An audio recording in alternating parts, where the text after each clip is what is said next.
It's very important to have optimism in life. Here we are discussing such a topic, Optimism, the essay written by Hellen Keller. Helen Keller, who is a famous personality and inspiring personality, has written this essay, this philosophical essay, during the early 20th century.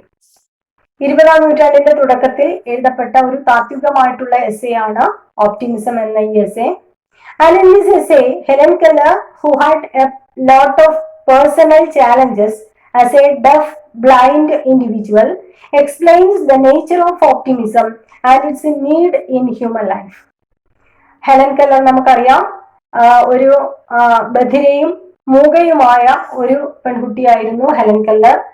Annie സെലിവാൻ എന്ന ട്യൂട്ടറിന്റെ സഹായത്തോടു കൂടി ആ ഒരു മുൻപന്തിയിലേക്ക്, ജീവിതത്തിന്റെ മുൻപന്തിയിലേക്ക് എത്താൻ ഇടയായ ഒരു പെൺകുട്ടിയാണ് Helen Keller. അങ്ങനെ ഒരുപാട് പരിമിതികൾക്കിടയിൽ നിന്നും ജീവിത മുന്നേറ്റം നേടിയ ഹെലൻ കെല്ലറിന്റെ ഈ എസ്സേയില് അവർ പറയുന്നത് ഓപ്റ്റിമിസം എന്നാൽ എന്താണ്, മനുഷ്യന്റെ ജീവിതത്തിൽ ഈ ഓപ്റ്റിമിസം മീൻസ് ശുഭാപ്തി വിശ്വാസം, നല്ലത് സംഭവിക്കുമെന്നുള്ള ആ ഒരു വിശ്വാസം, അതിന്റെ പ്രാധാന്യം മനുഷ്യ ജീവിതത്തിൽ എന്താണ് എന്നൊക്കെയാണ് ഈ എസ്സേയില് അവർ വിവരിക്കുന്നത്. She views that optimism brings happiness and achievement and also personal development and social growth. ഈ ഒരു ഓപ്റ്റിമിസത്തിലൂടെ, ശുഭാപ്തി വിശ്വാസത്തിലൂടെ നമുക്ക് സന്തോഷം ലഭിക്കുന്നു, അതേപോലെ ഒരുപാട് നേട്ടങ്ങൾ ഉണ്ടാകുന്നു. അതോടൊപ്പം തന്നെ നമ്മുടെ പേഴ്സണൽ ഡെവലപ്മെന്റ്, വ്യക്തിപരമായ വികാസനം അല്ലെങ്കിൽ വികാസം ഉണ്ടാകുന്നു. അതോടൊപ്പം തന്നെ സോഷ്യൽ ഗ്രോത്ത്, സാമൂഹികമായ വളർച്ചയും ഉണ്ടാകുന്നു. The essay is divided into 3 parts: optimism within, optimism without, and the practice of optimism. 3 ഭാഗങ്ങളായി ഈ എസ്സേയെ തരംതിരിച്ചിട്ടുണ്ട്, ഒരു ഡിവൈഡ് ചെയ്തിട്ടുണ്ട്. ഫസ്റ്റ് പാർട്ട് ഓപ്റ്റിമിസം വിത്തിൻ, ഒരു വ്യക്തിയുടെ ഉള്ളിലുള്ള ശുഭാപ്തി വിശ്വാസം. നെക്സ്റ്റ് ഓപ്റ്റിമിസം വിത്തൗട്ട്, പുറമേ നിന്നുള്ള ആ ഒരു ശുഭാപ്തി വിശ്വാസം. അതോടൊപ്പം തന്നെ ഹൗ ടു പ്രാക്ടീസ് ഓപ്റ്റിമിസം, നമ്മൾ എങ്ങനെ ആ ശുഭാപ്തി വിശ്വാസത്തെ വളർത്തിയെടുക്കണം, അങ്ങനെയുള്ള കാര്യങ്ങളാണ് 3 പാർട്ടായിട്ട് വിവരിക്കുന്നത്. In the first part she pictures her personal journey from darkness and disappointment to a life filled with hope and joy, realizing that true optimism lies within. First പാർട്ടില് അവരുടെ പേഴ്സണൽ ജേർണി ആണ് വിവരിക്കുന്നത്, വ്യക്തിപരമായ യാത്ര. അതായത് നമ്മൾ പറഞ്ഞു, she is A def blind person, ഒരു ഡെഫാണ്, ബധിരയും മൂകയുമായ പെൺകുട്ടിയായിരുന്നു. അങ്ങനെയുള്ള അവരുടെ ജീവിതത്തിൽ നിന്നും അവരുടെ ശുഭാപ്തി വിശ്വാസത്തിലൂടെ അവരുടെ ജീവിതത്തിൽ മുന്നേറിയ ആ കഥ, അതിലൂടെ അവർ വെളിപ്പെടുത്തുന്നത് ഈ ഒരു ഓപ്റ്റിമിസം എന്നുള്ളത്, യഥാർത്ഥ ഓപ്റ്റിമിസം അവനവന്റെ ഉള്ളിലാണ് ഉള്ളത് എന്നാണ് ഈ ഒരു ഭാഗത്ത് അവര് വിവരിക്കുന്നത്. She also advocates that true optimism lies on both good and evil things. Helen Keller പറയുന്നത് യഥാർത്ഥമായ ശുഭാപ്തി വിശ്വാസം നന്മയിലും തിന്മയിലും അധിഷ്ഠിതമായിട്ടുള്ളതാണ്. വെറും നന്മ മാത്രം കണ്ടാൽ പോരാ, നന്മയിലും തിന്മയിലും ശുഭാപ്തി വിശ്വാസം നിലനിൽക്കുന്നു എന്നാണ് ഹെലൻ കെല്ലർ പറയുന്നത്. The second section describes her insights to the wider world, the impact of philosophy, history and education in bringing up optimism in human life and led them forward. ഇനി സെക്കൻഡ് സെക്ഷനിൽ നമ്മൾ പറഞ്ഞു optimism without. ഈ സെക്ഷനിൽ അവർ പറയുന്നത് ഈ ലോകത്തിൽ അവർക്ക്, അല്ലെങ്കിൽ ലോകത്തിൽ ഒരു വ്യക്തിക്കുള്ള സ്വാധീനം എന്താണ്, ലോകത്തിന്റെ സ്വാധീനം. That means the impact of philosophy, തത്വചിന്തയിലൂടെ, അതേപോലെ തന്നെ ഹിസ്റ്ററി, വിദ്യാഭ്യാസം, ഇതിലൂടെയൊക്കെ ഒരു വ്യക്തിക്ക് ശുഭാപ്തി വിശ്വാസം എത്രത്തോളം ലഭിക്കുന്നു, അതാണ് optimism without. And in bringing of optimism in human life and let them forward, ഒരു മനുഷ്യനെ മുന്നോട്ട് നയിക്കുന്നതിൽ വിദ്യാഭ്യാസം, തത്വചിന്ത, ചരിത്രം എന്നിവയ്ക്കുള്ള പ്രാധാന്യം, ആ സമൂഹത്തിനുള്ള പ്രാധാന്യമാണ് സെക്കൻഡ് സെക്ഷനിൽ അവര് വിവരിക്കുന്നത്. In the last part, she disputes that optimism is not merely a passive belief, but it can foster improvement in one's life and in the world. Third part നമ്മൾ പറഞ്ഞു പ്രാക്ടീസ് ഓഫ് ഓപ്റ്റിമിസം. ഓപ്റ്റിമിസം എങ്ങനെ നമ്മൾ practice ചെയ്യണം, നമ്മുടെ ജീവിതത്തിൽ എങ്ങനെ ശുഭാപ്തി വിശ്വാസം നമ്മൾ വളർത്തിക്കൊണ്ടുവരണം, ആ ഭാഗത്ത് അവർ പറയുന്നത് ഓപ്റ്റിമിസം എന്ന് പറയുന്നത് വെറും ഒരു പാസീവ് ബിലീവ് അല്ല, ഒരു പാസീവായിട്ടുള്ള വിശ്വാസമല്ല, മറിച്ച് വളരെ സ്ട്രോങ് ആയിട്ടുള്ള ആക്റ്റീവായിട്ടുള്ള ഒരു വിശ്വാസമാണ് ഓപ്റ്റിമിസം. അതിലൂടെ ഒരു വ്യക്തിയുടെ ജീവിതത്തിൽ മാറ്റം കൊണ്ടുവരാൻ സാധിക്കും. അതേപോലെ ഒരു വ്യക്തിയുടെ ജീവിതത്തിൽ പരിഷ്കാരങ്ങൾ, ഇംപ്രൂവ്മെന്റ്, പുരോഗതി കൊണ്ടുവരാൻ സാധിക്കും. അതോടൊപ്പം തന്നെ ലോകത്തിൽ തന്നെ മാറ്റം കൊണ്ടുവരാൻ ശുഭാപ്തി വിശ്വാസത്തിന് കഴിയും. Rash optimism is a false one, and it is a mistake to think only of good things and ignore bad things. ഇനി ഫോൾസ് ഓപ്റ്റിമിസം എന്നത്, നമ്മള് ചില ആളുകൾ പറയും എനിക്ക് ഭയങ്കര ശുഭാപ്തി വിശ്വാസമാണ് എന്ന്. പക്ഷെ അത് യഥാർത്ഥമായിരിക്കണമെന്നില്ല. കാരണം നല്ല കാര്യങ്ങൾ വരുമ്പോൾ ശുഭാപ്തി വിശ്വാസം വരിക, അതേപോലെ മോശമായിട്ട് എന്തെങ്കിലും ജീവിതത്തിൽ സങ്കടങ്ങൾ, ബുദ്ധിമുട്ടുകൾ വരുന്ന സമയത്ത് പെസിമിസ്റ്റായി മാറുക. അതെന്ന് പറയുന്നത് എന്താണ്, ഇനി എന്താ എനിക്ക് ഇങ്ങനെ സംഭവിച്ചത്, എനിക്ക് എന്റെ ജീവിതം ഇനി അങ്ങനെ മുന്നോട്ട് പോകും, എന്റെ ജീവിതം എവിടെ കൊണ്ട് തീർന്നു എന്ന് ചിന്തിക്കുന്ന ആ ഒരു പെസിമിസം, ശുഭാപ്തി വിശ്വാസം ഇല്ലായ്മ, അങ്ങനെയുള്ള വിശ്വാസം ഫോൾസ് ഓപ്റ്റിമിസം ആണ്, അല്ലെങ്കിൽ റാഷ് ഓപ്റ്റിമിസം ആണ്. It is a mistake. അതെന്ന് പറയുന്ന ഒരു തെറ്റാണ്. കാരണം we have to consider good and bad things. നല്ല കാര്യങ്ങളും നമ്മൾ ചിന്തിക്കണം, അതോടൊപ്പം തന്നെ മോശം കാര്യങ്ങളും നമ്മൾ കണക്കാക്കണം. And false optimism is just like a house that is built on sand. ഈ ഫോൾസ് ഓപ്റ്റിമിസം അല്ലെങ്കിൽ റാഷ് ഓപ്റ്റിമിസം എന്നത് മണ്ണിന് അല്ലെങ്കിൽ മണലിന്റെ മേലെ ഉണ്ടാക്കിയ വീട് പോലെയാണ്. അതായത് അടിത്തറയില്ലാത്ത ഒരു വീട് പോലെയാണ്. ഏതെങ്കിലും ഒരു ചെറിയൊരു കാറ്റ് വന്നാൽ അല്ലെങ്കിൽ ചെറിയൊരു പ്രശ്നം വന്നു കഴിഞ്ഞാൽ അന്നേരം തന്നെ ഇടിഞ്ഞു പൊളിഞ്ഞ് താഴെ വീഴുന്ന മണ്ണിൽ ഉണ്ടാക്കിയ ഒരു വീട് പോലെയാണ്, അടിത്തറയില്ലാത്ത ഒരു വീട് പോലെയാണ് ശുഭാപ്തി വിശ്വാസം. അതായത് ഫോൾസ് ഓപ്റ്റിമിസം, തെറ്റായ ശുഭാപ്തി വിശ്വാസം. ശുഭാപ്തി വിശ്വാസം ഉണ്ട് എന്ന് പറഞ്ഞിട്ട് ചെറിയൊരു സങ്കടം വരുമ്പോൾ തന്നെ ആകെ ഡെസ്പായി പോകുന്ന അവസ്ഥ, അതെന്ന് പറയുന്നത് it is just like a house that is built on sand. മണ്ണിന് മേലെ അല്ലെങ്കിൽ മണലിന്റെ മേലെ അടിത്തറയൊന്നും ഇല്ലാതെ ഉണ്ടാക്കിയ ഒരു വീട് പോലെയാണ് അത്തരത്തിലുള്ള ശുഭാപ്തി വിശ്വാസം. And a man must understand evil and sorrow before showing himself as an optimist. ഒരു ഓപ്റ്റിമിസ്റ്റ് ആണ് താൻ എന്ന് വാദിക്കുന്നതിന് മുൻപ് അദ്ദേഹം നന്മയും തിന്മയും തിരിച്ചറിയാൻ കഴിയുന്ന ഒരാളായിരിക്കണം. അതേപോലെ തന്നെ നന്മയ്ക്ക് കൊടുക്കുന്ന അതേ പ്രാധാന്യം തിന്മയ്ക്കും അല്ലെങ്കിൽ തനിക്ക് വരുന്ന മോശം അവസ്ഥയ്ക്കും കൊടുക്കാൻ അദ്ദേഹത്തിന് സാധിക്കണം. Optimism is really the trust. ഇനി ഹെലൻ കെല്ലർ ഡിഫൈൻ ചെയ്യാണ് എന്താണ് ഓപ്റ്റിമിസം. ഓപ്റ്റിമിസം എന്ന് പറയുന്നത് it is really a trust, ഒരു വിശ്വാസമാണ്. The beneficence of the power which we all worship as supreme. പരമശക്തി അല്ലെങ്കിൽ ഈ പ്രപഞ്ച ശക്തി എന്ന ഒരു ശക്തിയില് നമ്മൾ കൊടുക്കുന്ന വിശ്വാസം, ആ വിശ്വാസത്തിന്റെ വരദാനം, അല്ലെങ്കിൽ the order or fate or the great spirit or nature or God. ഒന്നുകിൽ അത് പ്രകൃതിയാകാം, അല്ലെങ്കിൽ നമ്മൾ കൊടുക്കുന്ന ആ ഒരു വിശ്വാസമാകാം, അല്ലെങ്കിൽ പ്രപഞ്ച ശക്തിയാകാം, അല്ലെങ്കിൽ ദൈവമാകാം. നമ്മൾ ആ വിശ്വസിക്കുന്ന ആ പരമമായ സത്യമാണ് ശരിക്കും optimism.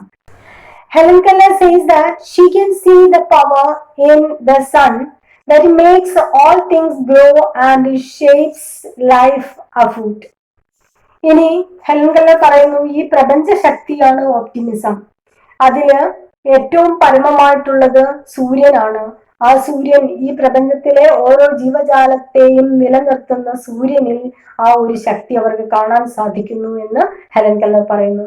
And she makes this power as a friend and then feel glad, brave and ready to face anything. ആ ഒരു ശക്തിയെ, ആ ഒരു പ്രപഞ്ച ശക്തിയെ തന്റെ സുഹൃത്തായി കാണുന്നു ഹെലൻ കെല്ലർ. അങ്ങനെ കാണുന്ന സമയത്ത് അവർക്ക് സന്തോഷം ഉണ്ടാകുന്നു, അതോടൊപ്പം തന്നെ ധൈര്യം ഉണ്ടാകുന്നു, അതോടൊപ്പം തന്നെ ഏത് പ്രതിസന്ധിയെയും നേരിടാൻ അവർക്ക് സാധിക്കുന്നു. ഈ ഓപ്റ്റിമിസത്തിലൂടെ അല്ലെങ്കിൽ ഈ ഒരു പ്രപഞ്ച ശക്തിയെ ഒരു സുഹൃത്തായി സങ്കല്പിക്കുന്നതിലൂടെ എല്ലാ പ്രശ്നങ്ങളെയും അതിജീവിക്കാൻ കഴിയുന്നു. In the part Optimism Without, she justifies the outward world, justifies the inward universe of good. നമ്മൾ നേരത്തെ പറഞ്ഞു എന്താണ് ഈ optimism within and optimism without. ഇതില് ഇൻവേർഡ് ഓപ്റ്റിമിസത്തെ ന്യായീകരിക്കുന്നതാണ് ഓപ്റ്റിമിസം ഔട്ട്സൈഡ്. ഒരു വ്യക്തിയുടെ ഉള്ളിന്റെ ഉള്ളിൽ ആത്മവിശ്വാസം ഉണ്ടെങ്കിൽ മാത്രമേ മറ്റുള്ളവരിലും അല്ലെങ്കിൽ മറ്റു ജീവജാലങ്ങളിലും അയാൾക്ക് ഓപ്റ്റിമിസം കാണാൻ സാധിക്കുകയുള്ളൂ. Philosophy is the history of A def blind person. തത്വം ആർക്കും പറയാൻ പറ്റും. തത്വം എന്നത് ഏതൊരു വ്യക്തിക്കും പറയാൻ പറ്റുന്ന ഒന്നാണ്. And the talks of Socrates, Plato, Berkeley and can enable us to fly into the universe of pure idea. Socrates, Plato, Aristotle, Berklee, അതേപോലെ തന്നെ കാന്ത്, ഇവരുടെയൊക്കെ തത്വചിന്തകളിലൂടെ നമുക്ക് യഥാർത്ഥ ആശയങ്ങളുള്ള ഒരു ലോകത്തേക്ക് പോകാൻ സാധിക്കും. And a deaf blind person must seek special meaning in Plato's ideal world, and so it is imperfect manifestations of the idea or principle. നമ്മുടെ പ്ലേറ്റോ പറഞ്ഞ ഒരുപാട് ആശയങ്ങൾ അദ്ദേഹം പറഞ്ഞിട്ടുണ്ട്. പ്ലേറ്റോസ് ഐഡിയൽ റിപ്പബ്ലിക്, അതേപോലെ തന്നെ ഓരോ പോയട്രിയൊക്കെ കുറിച്ച് അദ്ദേഹം പറഞ്ഞിട്ടുണ്ട്. എന്താണ്, it is twice removed from reality, അങ്ങനെയൊക്കെ പറഞ്ഞ പ്ലേറ്റോയുടെ ആശയങ്ങള് എന്താണ്, we have to find special meaning, ഒരു പ്രത്യേക അർത്ഥതലം തന്നെ നമ്മൾ കണ്ടെത്തണം. കാരണം പ്ലേറ്റോയുടെ ഐഡിയൽ വേൾഡിൽ ഐഡിയൽ റിപ്പബ്ലിക് എന്താണെന്ന് അദ്ദേഹം പറയുന്നുണ്ട്. അതിൽ പറയുന്ന ആ ഒരു ആശയം കണ്ടെത്തണമെങ്കിൽ we have to find special meaning. And so അതുകൊണ്ട് എന്താണ്, it is imperfect manifestations of the idea or principle. ഈ ഒരു തത്വം, പ്ലേറ്റോയുടെ ഈ തത്വം ഇംപെർഫെക്റ്റ് ആണ്, ഒരു അപൂർണതയിൽ അല്ലെങ്കിൽ പൂർണ്ണമായിട്ടും പ്രാവർത്തികമാക്കാൻ പറ്റാത്ത ഒരു ആശയമാണ്. And the idea is truth and the rest is delusion. ആ ഒരു ആശയം എന്നത് സത്യമാണ്, പക്ഷെ അത് പ്രാവർത്തികമാക്കുക എന്ന് പറയുന്നത് മായയാണ്. കാരണം അങ്ങനെയുള്ള ഒരു പെർഫെക്റ്റ് രാജ്യം കൊണ്ടുവരിക എന്നുള്ളത് വളരെ പ്രയാസമുള്ള ഒരു സംഭവമാണ്. And the America devoted herself to solve material problems, that is breaking the fields, opening the mines, irrigating deserts, making railroads and educate the people. America നമ്മൾ പറഞ്ഞു, Helen Keller, she is a native of America, American ജനതയാണ്, American പൗരത്വമുള്ള ഒരു പെൺകുട്ടിയാണ്. അവർ പറയുന്നത് America അവിടുത്തെ ജനങ്ങൾക്ക് വേണ്ടിയിട്ട് ഒരുപാട് കാര്യങ്ങൾ ചെയ്തു. അതായത് എന്താണ്, കൃഷിക്ക് വേണ്ട സൗകര്യങ്ങൾ ഒരുക്കി കൊടുത്തു, അതേപോലെ ജലഗതാഗതം അല്ലെങ്കിൽ എന്താണ് ജലസേചനത്തിനുള്ള സൗകര്യങ്ങള്, പിന്നീട് റെയിൽ റോഡുകൾ ഉണ്ടാക്കി, ട്രാൻസ്പോർട്ട് ആൻഡ് കമ്മ്യൂണിക്കേഷന് വേണ്ടിയിട്ട് പുരോഗതിയൊക്കെ ഉണ്ടാക്കി, അതേപോലെ തന്നെ ജനങ്ങൾക്ക് വിദ്യാഭ്യാസം കൊടുത്തു. And there is no upper class or lower class in America. അമേരിക്കയിൽ അപ്പർ ക്ലാസ് അല്ലെങ്കിൽ ലോവർ ക്ലാസ് എന്ന് പറയുന്ന ഒരു ക്ലാസ് കമ്മ്യൂണിറ്റി നമുക്ക് കാണാൻ സാധിക്കില്ല. കാരണം എല്ലാവരും പ്രാപ്തരാണ്, എല്ലാവർക്കും വിദ്യാഭ്യാസം കൊടുക്കുന്നുണ്ട്, അതേപോലെ തന്നെ എല്ലാവർക്കും എല്ലാ ഒരു റിസർവേഷനും ഇല്ലാതെ എല്ലാവരെയും തുല്യമായി കാണാൻ കഴിയുന്നുണ്ട്. അതുകൊണ്ട് തന്നെ there is no upper class or lower class in America. The American people realize that it is the world of God and belong to all people. American ജനതയിൽ അവരുടെ ഇടയിൽ ലോവർ ക്ലാസ് അല്ലെങ്കിൽ അപ്പർ ക്ലാസ് എന്ന ഒരു വിഭാഗമില്ല, മറിച്ച് അവർ ചിന്തിക്കുന്നത് it is a world of God, ദൈവത്തിന്റെ ഒരു ലോകമാണ്, അല്ലെങ്കിൽ ദൈവം എല്ലാ മനുഷ്യർക്കും വേണ്ടി ഉണ്ടാക്കിയ ഒരു ലോകമാണ്. And it belong to all people, അത് എല്ലാവർക്കും ഒരുപോലെ ഈക്വൽ ആയിട്ടുള്ള ഈ ലോകമാണ് എന്നാണ് അവർ വിശ്വസിക്കുന്നത്. And education plays a pivotal role in creating optimism. ഇനി ശുഭാപ്തി വിശ്വാസം ഉണ്ടാക്കിയെടുക്കുന്നതിൽ ഏറ്റവും കൂടുതൽ പ്രാധാന്യം അർഹിക്കുന്ന ഒന്നാണ് വിദ്യാഭ്യാസം. She opposes blind patriotism which leads to wars and chaos. അക്രമത്തിലേക്കും അതേപോലെ യുദ്ധങ്ങളിലേക്കും നയിക്കുന്ന അന്ധമായ ദേശസ്നേഹത്തെ അവർ എതിർക്കുന്നുണ്ട്.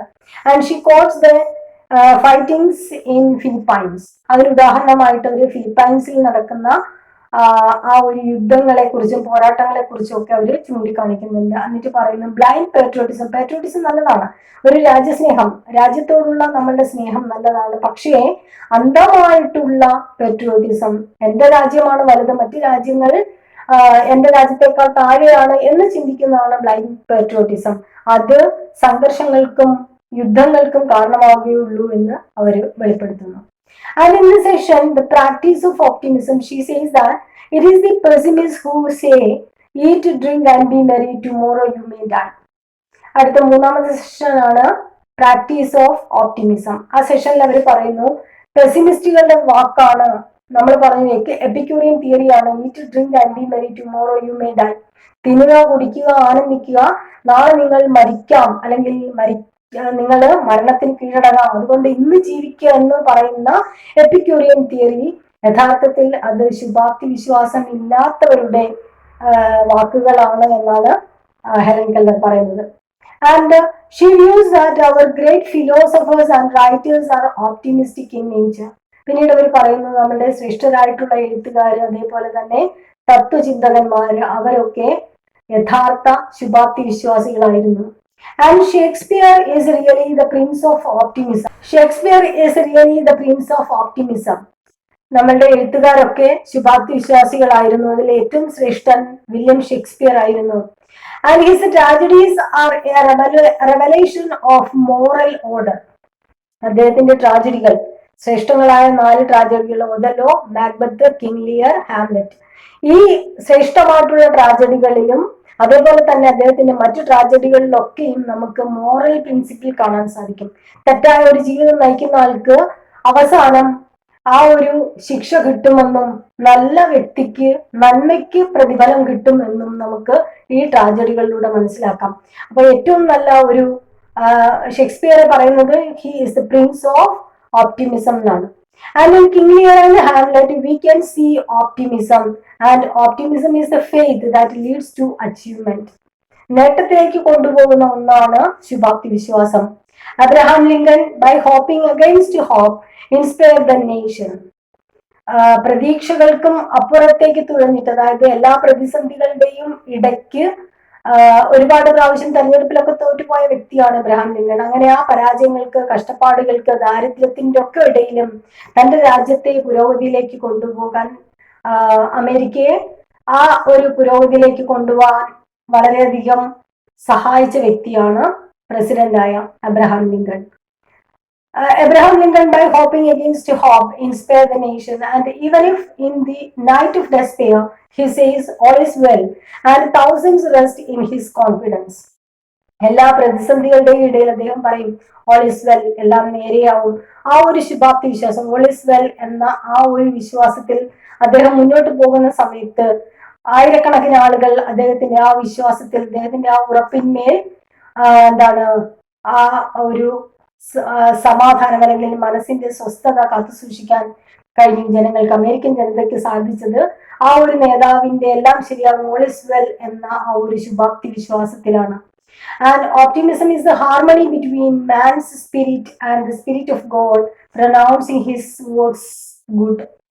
ഇനി ഈ ഓപ്റ്റിമിസം എന്നത് മനുഷ്യന്റെ ആത്മാവും അതേപോലെ ദൈവത്തിന്റെ പ്രവൃത്തികളും തമ്മിലുള്ള ഒരു ലയനമാണ്. അതായത് നമുക്ക് പ്രതിസന്ധികൾ ഉണ്ടാകുമ്പോൾ അത് നല്ലതിനാണ് എന്ന് ചിന്തിക്കുന്നതിലൂടെ ആ ഒരു പ്രവൃത്തികളെ നമുക്ക്, അല്ലെങ്കിൽ ആ ഒരു ഓപ്റ്റിമിസം നമുക്ക് ജീവിതത്തിൽ കൊണ്ടുവരാൻ സാധിക്കും. ചിലപ്പോൾ മോശം കാര്യങ്ങളായിരിക്കും, ആ ഒരു ക്രൈസിസിൽ മാത്രമാണ് നമുക്ക്, ആ ഒരു ഘട്ടത്തിൽ മാത്രമായിരിക്കാം അത് സങ്കടമായിട്ട് തോന്നുന്നത്. കുറച്ച് കഴിഞ്ഞാൽ അത് നമ്മുടെ നേട്ടത്തിനായിട്ട് വന്ന ഒരു തിരിച്ചറിവാണ് എന്ന് നമ്മൾക്ക് മനസ്സിലാക്കാൻ സാധിക്കും. അതാണ് ഹെലൻ കെല്ലർ ഈ ഒരു ഓപ്റ്റിമിസം എന്ന ഈ ചാപ്റ്ററിലൂടെ, ഈ ഒരു എസ്സേയിലൂടെ പറയുന്നത്.